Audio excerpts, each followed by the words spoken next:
Hello అందరికీ, welcome to my channel stories with Shailu. ఈరోజు మనం చెప్తున్న స్టోరీ హనుమంతుల వారిది. హనుమాన్ చరిత్ర అంటే చాలా విషయాలు ఉంటాయి. అందులో కొన్ని విషయాల గురించి మనం ఈరోజు మాట్లాడుకుందాం. మొదటిగా హనుమంతుల వారు అంజనాదేవి గారికి మరియు వానర మహారాజు అయినటువంటి కేసరి మహారాజుకు జన్మించారు. వాయుదేవుని ఆశీర్వాదంతో అపారమైన శక్తులను పొందారు. చిన్నప్పుడు హనుమంతుల వారు చాలా అల్లరిగా ఉండేవారు.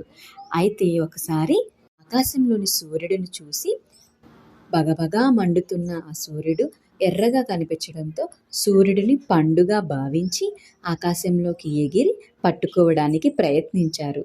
అయితే అతని అల్లరి స్వభావం వల్ల ఋషులు ఒక శాపం ఇచ్చారు.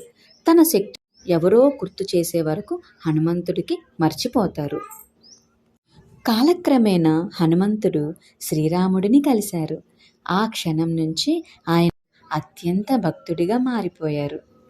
రావణుడు సీతమ్మను అపహరించినప్పుడు హనుమంతుడు సముద్రాన్ని దాటి వెళ్ళి ఆమెను కనుగొన్నారు.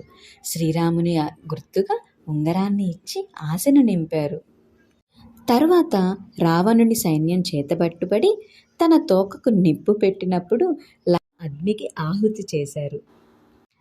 రామాయణ యుద్ధంలో లక్ష్మణుడు అపస్మారక స్థితిలో పడినప్పుడు హనుమంతుడు జీవని ఔషధం కోసం పర్వతాన్నే తీసుకొని వచ్చారు. హనుమంతుడు కేవలం బలవంతుడు మాత్రమే కాదు, శక్తి, వినయం, నిస్వార్థ సేవకు మరియు భక్తికి ప్రతీక.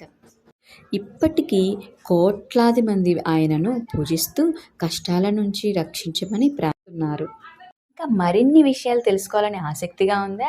అయితే వెంటనే సబ్స్క్రైబ్ చేసుకోండి. Support me. Thank you. జై